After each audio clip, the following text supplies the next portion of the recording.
Hello, my name is John Reynolds. Welcome to Extraordinary Life Stories. On this episode, I'm talking with Jon Smith OBE.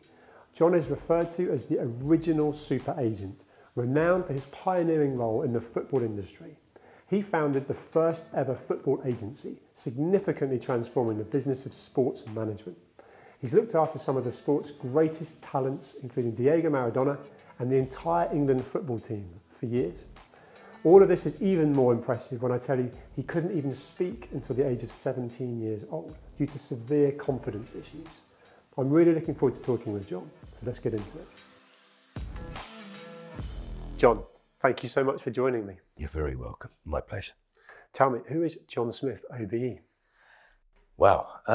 I guess I'm the product of 70 years of life in the sport and entertainment market. And actually, during a period of time when the world evolved and did some amazing things, and I'm trying to defy gravity at 17, give myself another at least 20 years of this kind of energy level. You look phenomenal for your age. I didn't throw it out there for that, but thank you. No, I appreciate it. You got a twinkle in your eye, and it's sort of full of purpose and presence.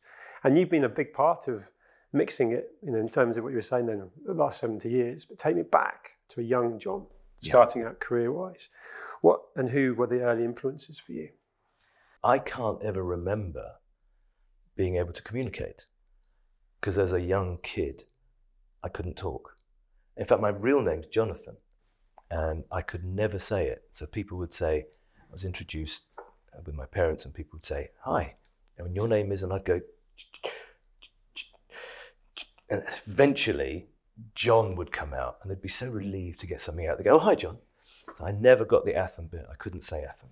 So I became Jon Smith. But you would never know that. And of course, the career you've had with communication at the forefront. So tell me, was that an emotional thing? Was that a physical thing? Because it's a stamina is one thing, but getting your words out. Or were you just literally tongue-tied and almost afraid of talking? It started as no communication. My brain at the time just didn't log on to speech. And I think there is a physicality in there. And I'm actually one of the patrons of the British Stammering Association. We call it STAMMA now, STAMMA, a great charity.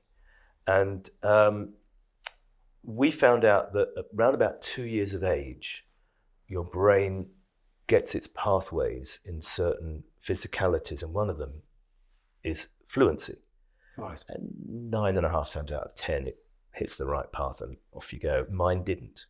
And in people who are disfluent, very often that's the case. It is a physical, neurological thing, which isn't really curable, except in circumstances it's dealable with. Okay. And we'll talk about that maybe a little bit later. But so I can't ever remember talking normally. And of course, the more you become disfluent or incommunicative, the more you become less confident. Yeah. So that's I became a key part less of your and life less as and well. less confident. Yeah. Growing up, influences and not being able to articulate yourself.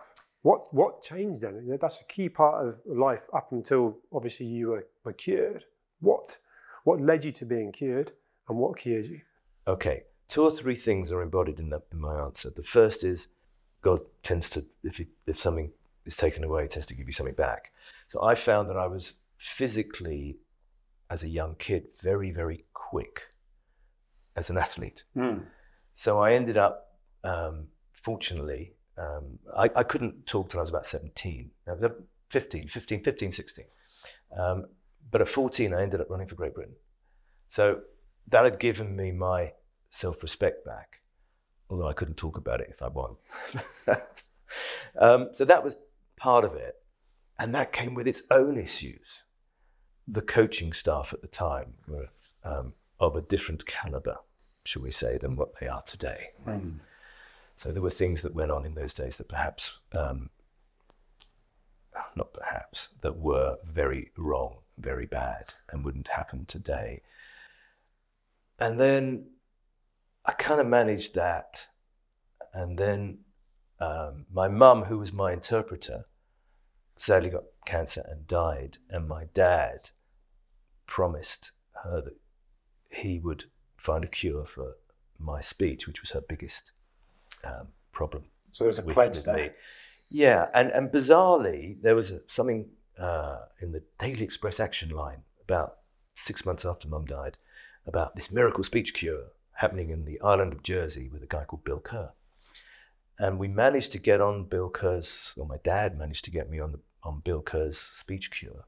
And off I toddled to Jersey for 2 weeks, which was a whole story because his cure, which was very effective, could never be allowed today because it involved taking the fear of words and giving you a bigger fear that if you didn't speak, something would hurt you more than you not speaking and therefore hiding away. So he physically hit me. There were 8 of us in the class, and he was about, as I remember him, he was about 8'12". He was huge. And an old ex-army Scottish guy, big. And this is something you paid for to get beaten up? We paid for it, and we all sat there, and he made us stand. He said, "You're all meek, mild guys, and forget the meek inheriting the earth in the Bible. It's a lot of old crap, that is." He says, "You've got to defend yourself." And he made us stand bolt upright and nod our head to every syllable and purse your lips. Nearly impossible to stammer. My name is Jon Smith. But if you did stammer, he physically hit you. So you were more afraid of that? Yeah, I got hit in the stomach. I remember lying on the floor hurting, and then he kicked me. And got up, did it again, didn't stammer that time. And that's how dramatic it was. And all 8 of us couldn't talk. And within a week, we were all cured. Wow, that's compelling. Astonishing. It's also frightening. Yeah, it's, how do you take, that was 1969, how do you take that cure and transpose it to 2024, 25 and make it work? No one's managed to do it. And Bill Kerr and I spent I was there for 2 weeks, and he taught me all sorts of tricks of the trade, of how to speak, how to pause, how to negotiate, how to do this, how to do it. And we came back really super confident individuals. Yeah. And we loved this guy, and he loved us, and he kept in contact with us for 10 years till he died, maybe 15 years till he died. And it was a real, from being, I guess if you're kidnapped and you fall in love with your kidnappers, it's one of those, isn't it? But this was just a hate-love relationship, and but it ultimately worked. He actually cried when we all gave him a hug goodbye. It was just intense. I don't know where you learn that practice to be able to put it into practice, but it clearly worked. Yeah, and he gave me all these wonderful little tricks, silly things like, if I'm sitting in a one-to-one with someone, especially when I was a bit younger and I was looking for a job and being interviewed, and you look at somebody, and it's very disconcerting for somebody if you just look at them. Most people when they're talking tend to look away, and you talk down here or you talk with your hands. I'm very good at sitting there and just looking at you. I'll never blink because he taught me to look at the bridge of your nose. All right. It looks like I'm looking in your eyes. Yeah. But I'm not. And I can do this all day long. I'm learning now. And I pause. And the other guy has to wait for me. The other person has to wait for me. So all of these things. So you learned communication in a crash course, because ultimately by 15, 16, you probably learned how to be a very good listener because you weren't communicating. But then you've had an incredibly unorthodox journey, including, like you say, things that couldn't happen, that wouldn't happen now. You'd hope they wouldn't happen now, in context of what you touched on with the coaches. Can I ask you something there? Yeah. If you couldn't talk, and I'm not advocating one way or the other, John, but if you couldn't talk, and in a world of words, other than emails, which are also words in another form, and I gave you that option, I'm going to beat the crap out of you. It's going to hurt, and you're going to come away 2 weeks' time as a whole new, invigorated human being, set up for the rest of your life. Or you don't, you can just carry on the way you are. What would you do? Yeah, it's difficult to imagine, but I'd do it. I think, isn't there a message there about facing your fears or doing something that isn't going to be fun? I mean, I can't believe I'm going to say this in context of your question, but the cold shower. I have a cold shower every morning, and I hate it. Well, I'm not being punched, but I hate it. But I know I feel good for it. And it actually fires me up for the day where I've done something already I didn't want to have to do. I can't believe I brought it up in the context, but yes, I see what you mean. And that was a a fundamental problem for you where, look at what you've done, and let's come to that, because I imagine you were like a coiled spring. You've come back from something that has cured something that has stifled you, held you back. What did you then do? Because you talk about looking for a job and so on, but I know sitting here what you have done. You became the first kind of super agent. You have worked at all levels of sport at the very top and so on. But how much of that suppression fired you to then be even more ambitious than perhaps someone else at 17, 18? Yeah, I had a lot of catch up to do. Yeah, exactly. When I got to 16, there was a whole lot of life that I'd missed. But you embraced that. Yeah, I wanted to run at everything. So the first thing I did is leave school. Dad wasn't happy about. And I went to drama school because I could talk. I thought it was the obvious place to park myself. And I was a really crap actor. I mean, learn how to use. You had the confidence to do that. You wouldn't have had. Yeah, absolutely. So I tried that. After 3 months, I thought, no, I'm not going to be an actor. So I just my next love was actually sport and music, and I went into music, and I was fortunate enough to meet some people who were involved at the time in northern soul music. Okay. And it was starting to be a trend. Anyway, long story short, I embraced northern soul, and we had a period of probably 8 years of recreating American R&B, fast beat, what was then called disco music. And we had all these all night raves in places like Wigan. Wigan Casino became the heartbeat of it, and the Twisted Wheel in Manchester. It was mainly in the north. And it became a big movement, and we had 8, 9, 10 hit records, and suddenly I was on the map, and I was a late teenager, and ran all that through the 20s in the music business, and then I sold out. And that was another bizarre story, because I was very happily married then to a lovely lady called Lee, and sadly she contracted leukemia. We thought there was a cure. It was then a very early stage. Bear in mind, this is 40 years ago. Sure. We thought she had a cure called a bone marrow transplant, and she was a bone marrow match with her sibling. So we thought, oh, she's going to be fine. And she wasn't. The cure didn't work, and she died sadly a horrible death at the time. Isn't that bone marrow transplant much better 40 years on than the drugs that suppress the rejection of the bone marrow? But they didn't have them in those days. And so bizarrely, I sold out when I was 29 for £1 million, which in 1981 was it's a lot of money now, but it was a lot of money then. And I sold out on the Tuesday, Lee died on the Thursday. And it meant absolutely all the money and stuff meant nothing to me. It just, I didn't quite know what to do really. So I spent, we had a home in Los Angeles at the time because we were doing some music stuff over there. I just parked myself there, probably the bottom of a whiskey bottle, I think, for the best part of 3 years. 3 years? Yeah. That's a long time. It was a very long journey. I did a lot of drugs, did a lot of whiskey. Did you have anyone around you at that time? I had some wonderful people around me who cared enough to party with me to try and get me out of this. I think. Did they see the side you put on? Did you put on a facade at that time? No, they were very caring. In fact, there were two guys from New York, Alan and Peter, who I remain very, very close to these days. They've become part of they're like my soulmates because they carried me through it. But a lot of the other guys are probably dead now because it's a bad lifestyle.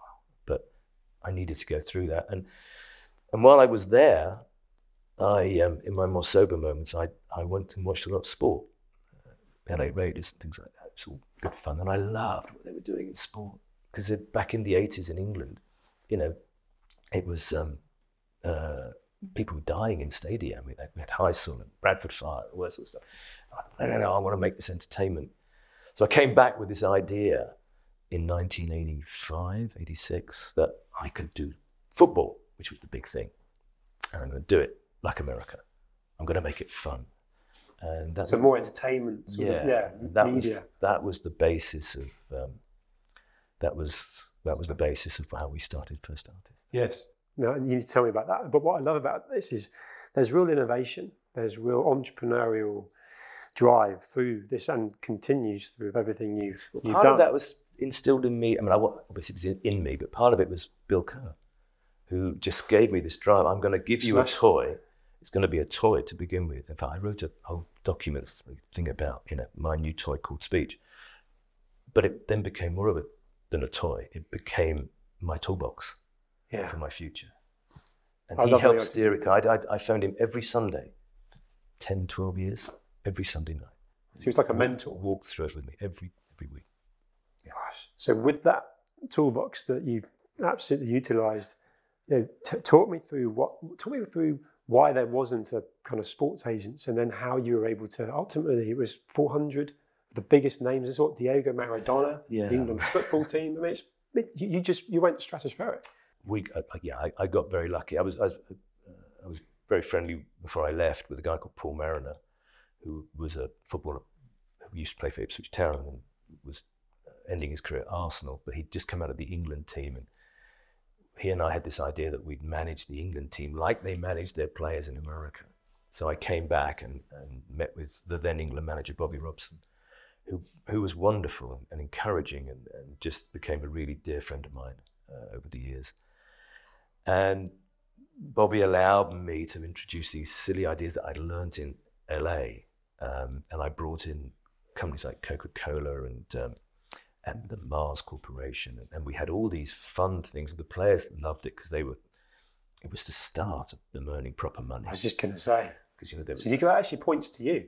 Yeah, I was there at the beginning. Yeah. So we did these stupid things like, I'd get Coca-Cola to put advertising boards, because the FA didn't want any of this really. They didn't, you can have a little bit of money, but our big sponsor is Umbro, so don't go anywhere near us.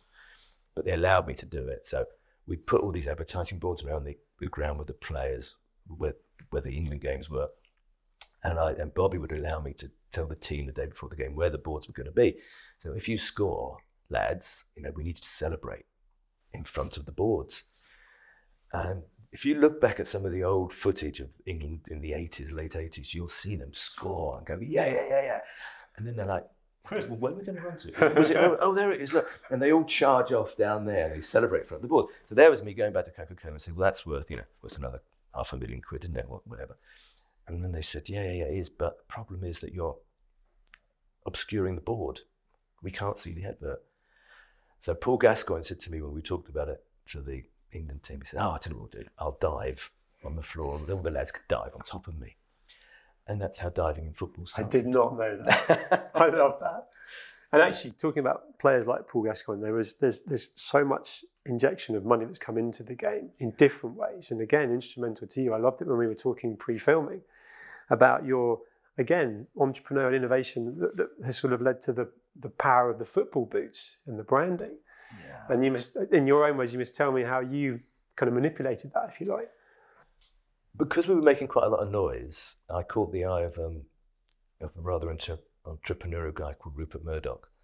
And when the whole discussion started about the Premier League, there was Rupert Murdoch, David Dean, Philip Carter, a whole bunch of people, and me sort of sitting over here somewhere as the agent saying, well, I can do this and we can do that. And so I was part of that journey, and we wanted to make football fun.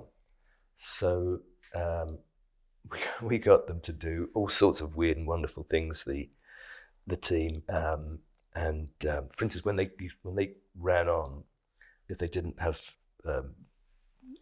boot deals or whatever, we got them a boot deal. And they when the team substituted a player, in those days there were like 3 or 4 cameras at the ground. Now there's about 40 odd, maybe even more. There was nothing else for the director to point, as opposed to, because we'd let the player come off and then our player would run on. The players stopped as well, right? So all eyes are on. Yeah, it was a player stopped. There was nothing else for the cameraman to shoot and the director to shoot. And we'd say, right, just run on the field, just tighten up your bootlaces. So there was the Nike Flash or the Adidas or whatever it might be. And nobody ever asked us, why didn't he tie his boots up before he got on the field? So we kind of got away with it until one day we were in Norway, we were playing Norway, And I decided it'd be great fun if there was a player. It was only a friendly game, so we didn't do in the heavy competitive stuff. We didn't do very much of this, but it was a friendly against Norway, and we had Trebor as a sponsor, and so we thought it'd be really good. But when the kit man comes on, when there's an injury, the physio runs and he puts his bag down. He's got his little sponge, his ice bucket, whatever, and we put adverts on his bag because again, that's the a list of players badly hurt. That's the pictures you're going to be getting. And we put in Norwegian, we put it in English one side and Norwegian on the other. And it was supposed to be the extra strong mint. And we got it translated in Norwegian on one side of the bag. But someone gave us the wrong translation.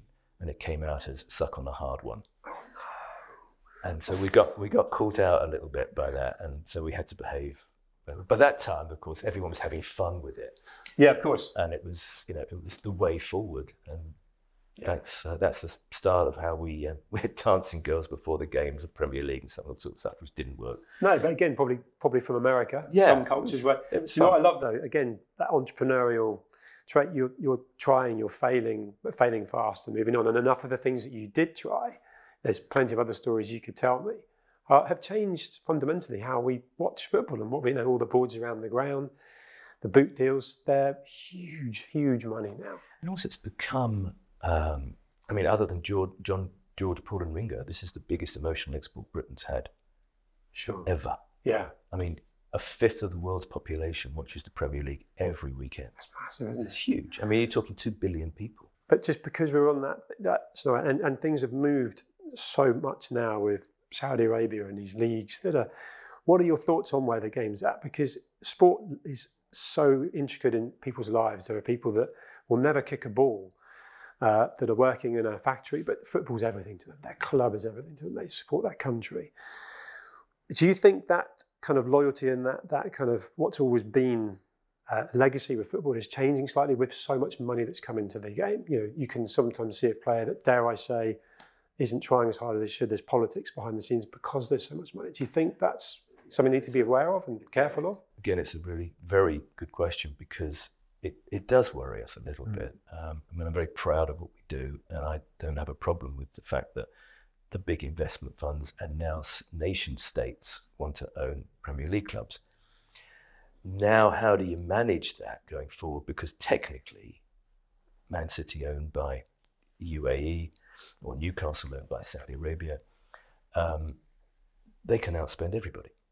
Yeah. And so there's got to be some sort of cap that works. The cap doesn't really work at the moment. No. It's very, I wouldn't say it's badly thought through.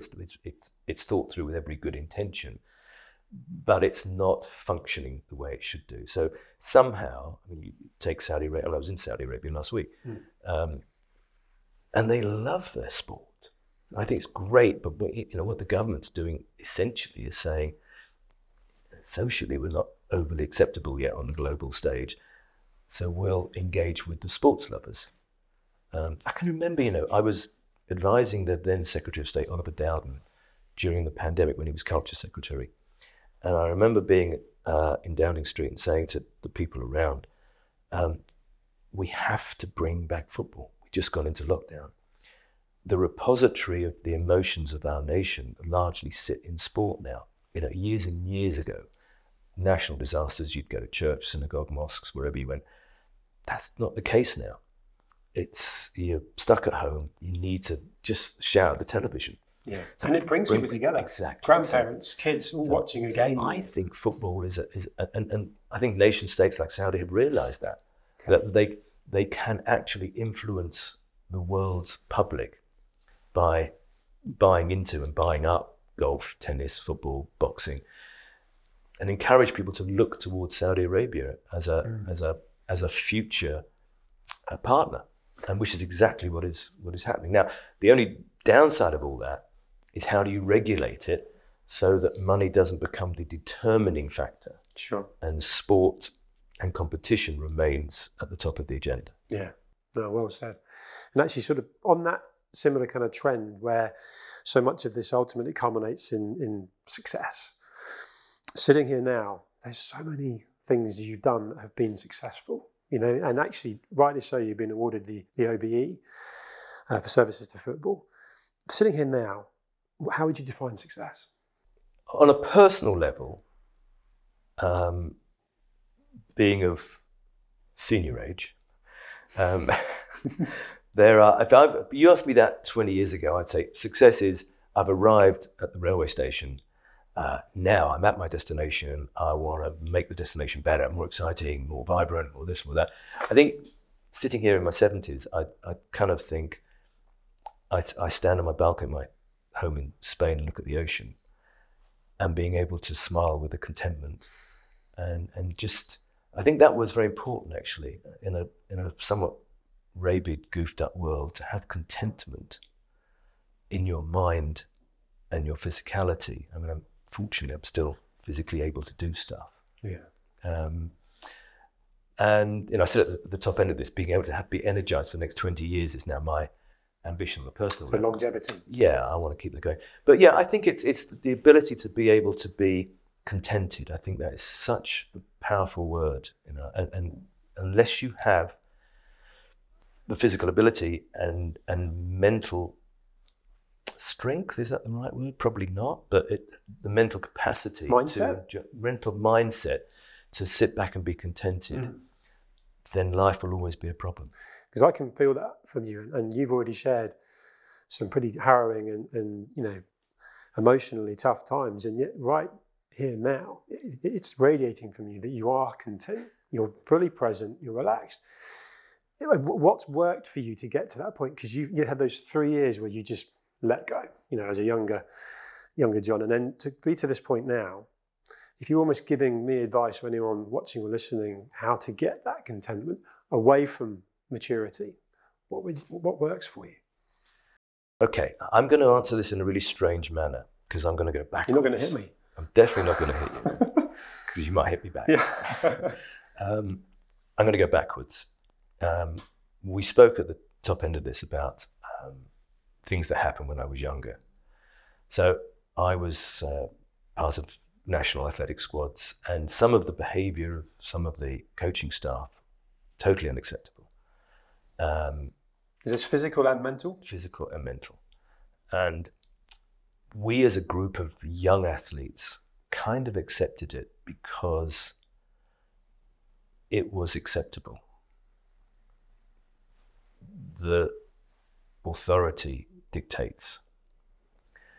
Fast forward 50 odd years now, and it's only really being a father and bringing up children and now grandchildren that you begin to question everything that may or may not be happening in their lives, and you revisit something that I'd parked for 50 years. So to answer your question in a convoluted manner, if I rationally over-examine parts of my life that I have buried, it's very disturbing, and makes you very angry. It makes me want to, some of these guys, a couple of them are still alive as best I know, I want to go and punch their lights out. But I've moved on. And I managed it in a 1960s manner, 50s, 60s, 70s manner. Part of my ability at 71 to sit back and go, okay, I'm contented, is to know that I've managed that, and actually not to revisit it and re-examine it. And because I think excessive perception will disturb your mindset beyond its necessity. So I think it's good to examine issues that happen in your life and have happened. Sometimes I don't think you should overly revisit them. It's kind of like, it feels like going back to a cemetery where they haven't filled in the grave. It's not a vision you want. Yeah. You want to go to a cemetery which got a nice stone on it, and you want to do what you do and you move on. And that's, I'm sorry, it's a convoluted answer to your question. No, there's a lot there. I mean, and obviously some of what you've clearly experienced is incredibly unsavoury and would be, hugely frowned upon, probably on terminology in today's world. But what I think we're picking up from you is you're not watering the weeds. You're not dwelling on the negative, because that can be a whole downward spiral from a mindset point of view. And it doesn't. When you were talking about it, then I could see there was almost like a darkness. You go into it, and then you remove it, and then the minute you are talking about something else, you're back to that whole, You have to accentuate. You have to accentuate the positive. Yes. And we've got a lot of that around us at the moment. Good. I mean, I'm even in the darkest corners of this planet at the moment. I mean, I'm Jewish. I'm proud of Israel. I love it. I support it. Don't like the way it's prosecuting this war. I can't support some of the things that it's doing. But I also saw some of the footage, I wish I hadn't, of what came out of the 7th of October. Things I can't even, you wouldn't even want to talk about them in this forum. You can't believe what happened, what they physically did to human beings' bodies.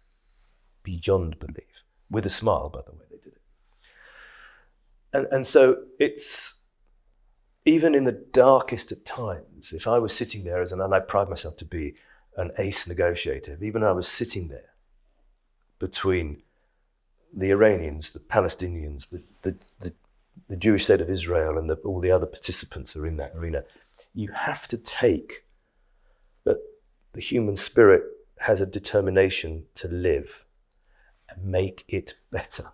So you have to dismiss what was, unless you can particularly focus on something and make it better because you focused on it. By looking at that piece of footage on the 7th of October, I didn't make it. Better. You're seeing the worst of what human beings are capable of. In focusing on the positive of everything, is the only which way to move forward in life. Yeah, that's not always possible. Sometimes, you might want to sit there and have a pint of whiskey and just, that's it. But actually, the next day, once you get over the hangover, got to refocus on positive. Yeah. No, I totally appreciate that, and I can feel that from you. And I complimented you, absolutely meant it at the beginning of how fit you look and how well you look. So from a mental point of view, I'm going to phone you every Friday if you can tell me that. I'll be really grateful. I mean it. I'm aspirational from that point of view. So what works for you? What are you doing? What are the things that you are doing to keep yourself physically fit? Well, I work out, I run, I do, I be. I have to respect my body. You have to listen to your body. When you get old, I can't do the things. I'd love to do the things that I used to do, but I can't.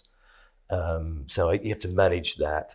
And funnily enough, I grew up in a time where, you ate shit, you drank, you did stuff, and it didn't affect me. No.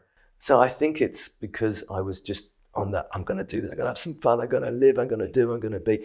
So I don't think you should feel guilty about having chocolate. I'm a chocoholic, I don't think you should feel guilty about lots of stuff. Of course you should eat well and eat some fruit and do the stuff you do, but don't overly worry about stuff. Don't overly if you enjoy life, your body will respond.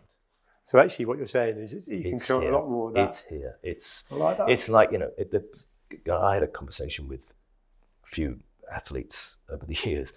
You line up on the 100 meters final. Take Usain Bolt out of it because he's a bit exceptional. So you're there. You're the 8 fastest men or women on the planet, and you're out there, and you're within that much of each other. It's who really believes he or she is going to win because it's in their DNA. It's their given right. They are the winner that will win. That's actually prompted something in me to ask you. You've met with and worked with some of the biggest names in sport. Who has impressed you the most for whatever reason? The person who impressed me most was actually outside of sport. I was a huge follower and fan of Mikhail Gorbachev when he was then Soviet president. And I'd been working with Maradona and all those sort of people. So people knew who I was because of who I worked with as much as anything else. And I had this desire when he was coming to the end of his time as president, before the coup, and then I picked him up after the whole coup when Yeltsin had sort of saved his life, and took him on speaking tours because I thought he'd made, my second son Scott had just been born, and I thought he'd made the world safer. As it happens, it wasn't the case, but he tried, and he's one of the few people that changed the map of the planet for the better, in my humble opinion.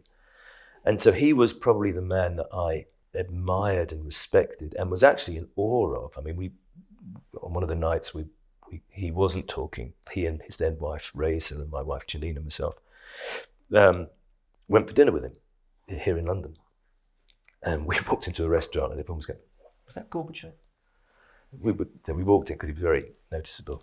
Sure. And we had a room at the back of the restaurant. And that night he just opened up about, he was a trained KGB man. He was, this wasn't the nicest man on the planet for a long, long time. He was authoritarian. I don't know whether he killed anybody, but he certainly, was ruled with an iron trained fist. to be able to do so. Yeah, absolutely right. And then he evolved, and he saw, and he looked, and he told me this story that we were talking about the Middle East. And he said, he had a translator called Pavel Palashenko who talked to you as he was talking. So although he could talk a bit of English, it was a bit rusty. And so he's talking and Pavel's talking to me. So it's simultaneous. And he said he woke up in bed one day with his wife, Raisa, and he said, "I'm going to change the whole map of the Middle East. We can't afford to keep paying them." So I picked up the phone and said, "Yes, Arafat." And then I phoned Assad in Syria. And then I phoned whoever was then the president of Egypt. I said, "You're all coming here this weekend, and we're going to sort a peace deal out." And he did. That was the first of the many peace deals that started there. To have that power at your fingertips, to say, "I'm going to change the whole of the Middle East." But also to want to do it. And want to do it. And all those things. And I just think to be able to cope with that. And I remember when I made the whole pitch to him, when I first met him, it's difficult not to be in awe of a man. You're sitting there and kind of did the pitch to him. I'd seen all his people beforehand. And eventually we got to meet him. And he talked and we talked. And then he looked at me and he went, "Mr. John, you are a football agent, eh?" And I thought, oh, it's written on my tombstone, that one. I'm not going to get away from that. And I went, "You have written a book of that name." Yeah, but I hadn't written the book yet. We used to call him Mikhail Sergeyevich. Yes, Mikhail Sergeyevich, we are. I am, and we are a group, but we're more than that. He said, no problem. Then we make good money. I like that. So it was a human being, but underneath that human being was a gift. And I think God does that to certain people. There's a God somewhere up there, I guess. Sprinkles a bit of special dust, because Maradona was the same. Well, you've got a good perspective because you've met so many people, and actually I wanted to flip that, and with frustratingly we're going to run out of time, but I wanted to ask you kind of two things. One, what you're doing now, what is keeping you busy, because of course you won't be as crazy busy and active as what you've done previously, but what's your kind of purpose, what's your drive now, and what advice would you give to someone that's looking into sports agency coming in now, because the world's so different now, but you've got good perspective. Yeah, and listen, I'm very lucky. I've got two lovely kids, two wonderful kids, and one granddaughter and one grandson on the way.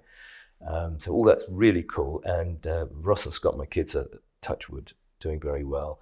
So I kind of sit at the back of that, and I like to think that I'm influential. And the most important thing for me, John, is that I hate people who do that. I am, inverted commas, relevant to my kids, as well as being their dad. I'm relevant in my 70s still. So occasionally they ask me stuff and I give my advice. And so I just want to, normally I go, boys, I think we should why don't you do this? And they go, "It's okay, Dad, we got it, it's fine." But, to remain relevant with my kids is really important to me. And then corporately relevant as well as personally, obviously. The sports world is changing dramatically, but, and this is the best thing about sport, it's one of the engaging factors of the planet. And we talked earlier that, over 2 billion people watch the Premier League every weekend.